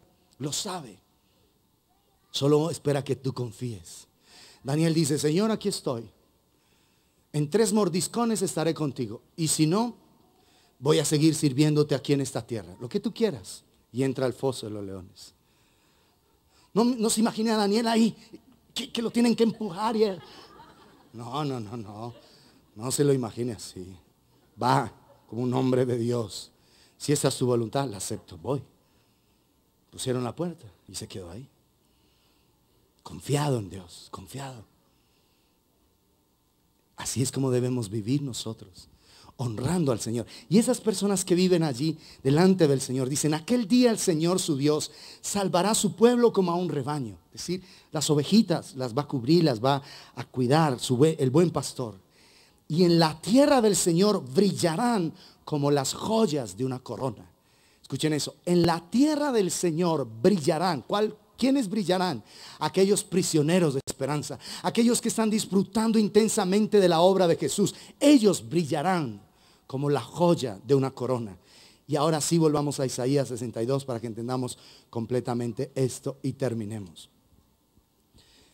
Ya vimos: y el Señor será visto sobre ellos. Vimos allá Isaías 62:2. Las naciones verán tu justicia y todos los reyes tu gloria. La gente en dignidad empezará a reconocer. Por eso dice Daniel, siervo del Dios Altísimo. El rey tiene un gran respeto por ese hombre de Dios. Un gran respeto. Y dice ahí en el verso 3: serás en la mano del Señor como una corona esplendorosa, como una diadema real en la palma de tu Dios. Serás en la mano del Señor como una corona esplendorosa. Recuerden esto: las coronas la llevaban los reyes sobre su cabeza para exhibir su grandeza, su gloria. Recuerda, entre más glorioso fuera ese rey, más grande era su corona. ¿Sí o no?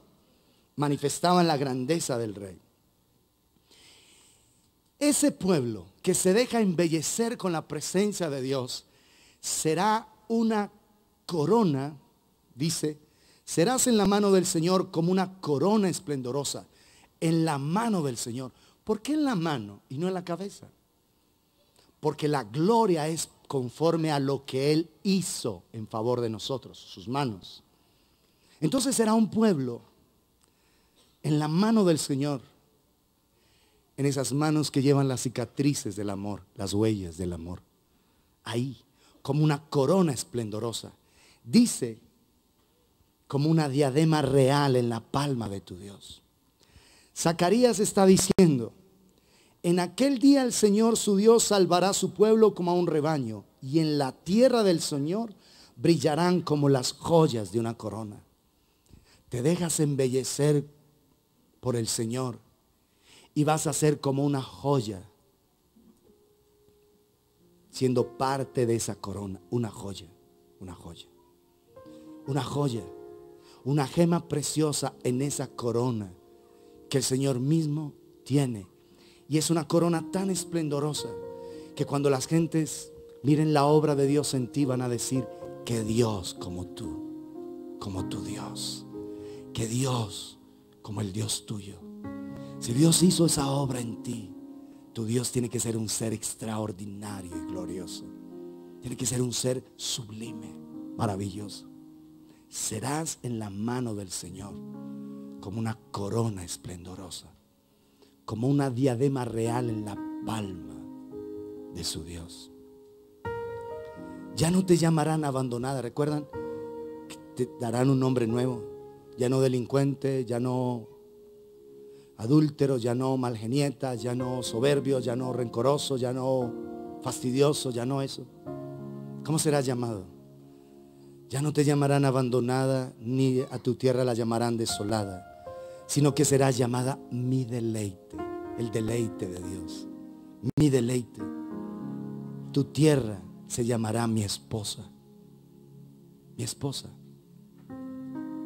Porque desde el inicio, el sueño de Dios, al crear un hombre y una mujer, es que en toda familia de la tierra hubiese un reflejo desde el inicio del misterio que es el matrimonio. El matrimonio no es un fin en sí mismo.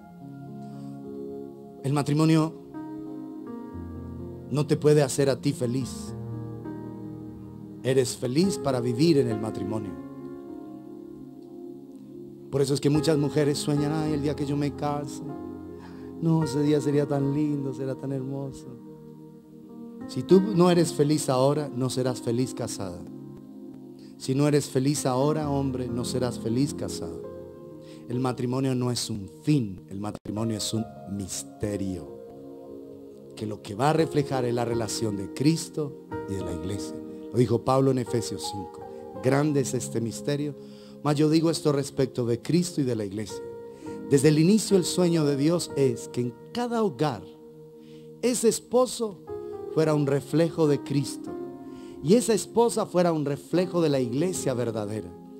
Dos seres que se hacen uno solo, para que los hijos varones crecieran viendo la figura en su padre de Cristo, y para que las hijas mujeres crecieran viendo en su madre la figura de la verdadera iglesia del Señor en esta tierra. Ese era el sueño intencional de Dios.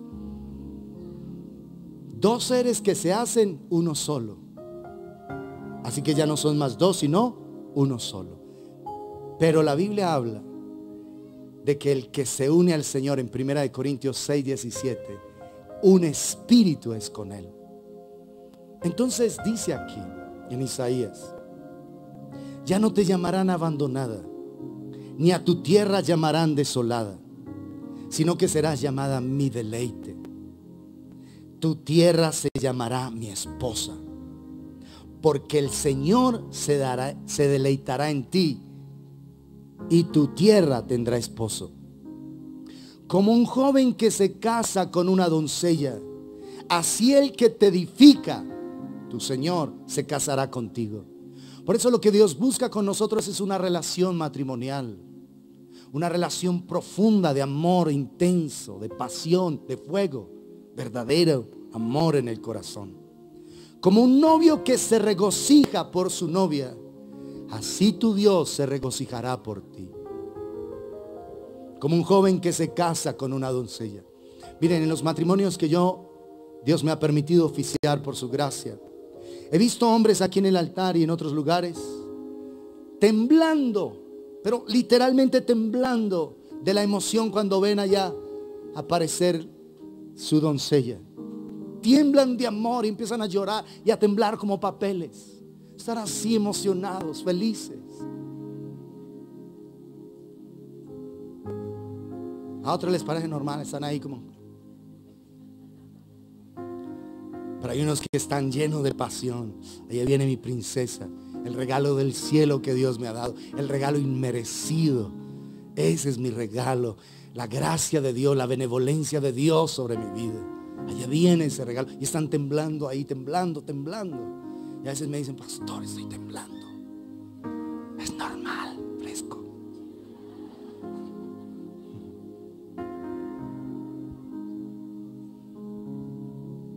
Que tiemble un hombre por una mujer es bueno, es una figura. Pero que tiemble el Dios Todopoderoso por su pueblo, eso es otra cosa. Que cuando el Señor te vea aparecer, empiece a temblar, a sentir un amor glorioso, con solo verte. Cuando tú apareces, cuando te presentas delante de Él, que Él empiece a temblar de amor por ti. eso es otra cosa. Porque ese mismo que tiembla ese día, un día ella hace algo indebido y ya le está diciendo brutas, es muy bruta, yo no sé qué. Ese mismo que tembló. Pero ese que tiembla de amor no te va a decir eso, te va a decir: yo te sigo amando, hija. Te sigo amando, hijo, te amo entrañablemente, como un joven que se casa con una doncella. Así el que te edifica se casará contigo. Como un novio que se regocija por su novia, así tu Dios se regocijará por ti. Escúcheme y con esto termino. Ese pueblo que se vuelve un prisionero de esperanza, que entiende que la esperanza en su vida es Cristo, Cristo la esperanza de gloria, la certeza de lo que Dios va a hacer. Ese pueblo ve cómo sus enemigos son derrotados, cómo sus debilidades son destruidas completamente. Ese pueblo ve la presencia de Dios en su vida y la gente lo reconoce y lo ratifica. Iremos contigo porque hemos visto que el Señor está contigo.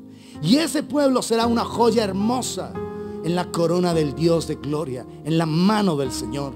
Y ese pueblo le traerá alegría al corazón de Dios, tal alegría que Él podrá decir: mi deleite está en ti. Tú serás llamada Jefsibá, mi deleite está en ti. Y tu tierra tendrá esposo. Ya no estarás sola ni desamparada. Vas a tener un esposo, pero no un esposo aquí en la tierra. Vas a tener un esposo por la eternidad, porque la relación de intimidad entre tú y yo será por siempre y para siempre. Entonces es necesario que hoy determines, como Daniel determinó no deshonrar al Señor. Determinó en su corazón vivir para su gloria. Y esa determinación le permitió a él ser una evidencia de que Dios estaba en él y a través de él, aún en un imperio lleno de oscuridad, lleno de tinieblas. Es necesario que hoy determines que el poder de la resurrección de Cristo debe ser evidente en ti y a través de ti. Que cualquier debilidad que hoy te gobierna, que cualquier sequedad que está dominado por el diablo en tu vida, el Señor va a sacarte de ahí. Es hoy determinar que ya el mal no te va a dominar, que ya más el pecado no te puede gobernar, que tú vas a ser libre para que la gloria de Dios se vea en ti y a través de ti, para que las naciones vean tu justicia y los reyes de la tierra la gloria de Dios en ti, para que tú puedas traerle gozo y alegría al Señor, tal alegría que cuando Él te vea aparecer, Él tiemble de amor por ti.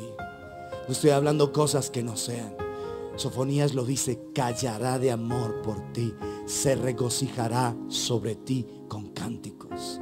Si tú pudieras descubrir cuánto es el amor que el Señor siente por ti, no estarías amargado ni amargada, ni pensativo, ni temeroso del futuro, de lo que iría a pasar. Estarías confiado en el Señor. Estarías seguro entre sus brazos, diciendo: no hay un lugar más seguro para mí que la presencia de Dios. No hay un lugar donde esté yo más protegido y amparado que la presencia de Dios. Así que ruego que examines hoy tu corazón. Cierras tus ojos allí, por favor, cierra tus ojos y pídele a Dios que te traiga luz. ¿Qué áreas necesitan del poder de Dios? ¿Qué áreas son las que necesitan ver la gloria de Dios? Tu carácter, tu manera de reaccionar, de comportarte, tu manera de vivir, tu manera de ser, tu manera de actuar. ¿Qué áreas son las que necesitas rendir delante del Señor? Tu soberbia, tu ira, tu impaciencia, tu odio, tus reclamos. Si se destruyó tu hogar, la culpa no es de él exclusivamente o de ella exclusivamente. Tú tienes una responsabilidad. Ve a la corte celestial y dile a Dios cuál es tu parte allí. No culpes a otros. Reconoce tu responsabilidad delante de Dios. Reconoce. Porque si en esta ciudad hemos de ver la gloria de Dios, primero todo tiene que estar puesto en orden en tu corazón, en tu vida, para ser de bendición en la tierra. El Señor se verá sobre ti. Que digan en tu trabajo: el Señor está contigo de verdad. Tú eres un hombre de Dios, una mujer de Dios. Que digan en tu familia, tú eres un hombre de Dios, eres una mujer de Dios. Qué hermoso el hogar que ustedes han construido. Qué hermoso esos hijos que están levantando. Qué hermosa es la obra de Dios en ustedes. Qué hermoso lo que está sucediendo con ustedes. Que se pueda decir eso de ti. Qué hermoso la manera en que trabajas. Qué esfuerzo tan grande el que tú haces. Que se vea que de verdad eres un hombre de Dios, una mujer de Dios. Que se note donde quiera que tú estás. Como se le notó a Daniel hasta el fin de sus días. Un hombre de Dios en esta tierra. Un hombre de bendición. Un hombre que por causa de él, todo un imperio conoció el nombre del Señor. Solo por causa de él. Solo por él. Y tú en el Señor tienes un hermoso destino. Así que pídele a Dios en qué áreas necesitas ver el poder de la resurrección. El poder de su resurrección sobre tu vida. ¿Qué área necesita el Señor glorificar el nombre del Padre en tu vida? Padre, por tu gran misericordia, Señor, yo ruego que tu presencia pueda cubrir la vida de cada uno de tus hijos y tus hijas. Tenemos un glorioso destino en esta tierra, Padre celestial. Un sublime destino, Dios de la gloria. Tú, Señor, nos llamaste a manifestar la grandeza de tu nombre, a manifestar el poder tuyo, Señor. Y aquí estamos, rindiendo nuestras vidas delante de ti y suplicándote que seas propicio a nuestra necesidad. Queremos ver tu gloria, Señor. Tu gloria en nosotros y a través de nosotros. Tu gloria en nuestras vidas y a través de nuestras vidas, Padre de la gloria. Queremos ver el poder de tu Santo Espíritu, el poder de tu gracia, Señor. El poder tuyo en cada uno de nosotros. Y aún en medio de la aflicción, que podamos levantar cánticos de alabanza, canciones, Señor, de gratitud, de exaltación a tu santo nombre, porque estamos confiando en tu gloriosa provisión. Ayúdanos a entender que no estamos solos. Ayúdanos a entender que no nos has dejado ni nos has desamparado, Padre de la gloria. Y que tu deseo es llamarnos Jefsibá. Que tu deseo es que nosotros deleitemos tu corazón y traigamos alegría a tu corazón en esta tierra. Que te alegremos donde quiera que vamos. Que te alegremos en nuestra profesión. Que te alegremos en nuestro trabajo. Que te alegremos, Señor, donde quiera que vamos, Padre celestial. Que en todo traigamos gozo y alegría.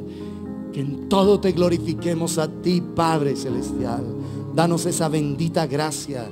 Y queremos ver el poder de la resurrección tuya en nuestras vidas. Sácanos de toda frialdad. Sácanos de toda indiferencia. Sácanos de todo, bendito Dios de la gloria, cautiverio en el que nos encontremos. Queremos vivir en la gloriosa libertad tuya. Y que se vea la gloria de tu nombre en nosotros y a través de nosotros. Levántanos por el poder de tu palabra, oh Dios de los cielos, porque queremos ver la victoria tuya, Señor.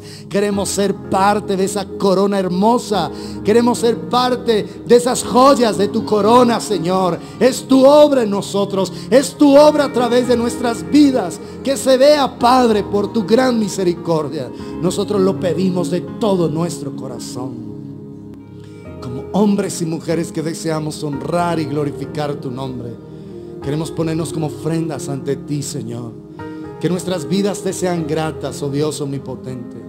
Y nuestro corazón sea para la exaltación gloriosa y sublime de tu nombre, Dios de los cielos. Acéptanos, Señor. Por tu gracia nosotros lo pedimos en el nombre de Jesús.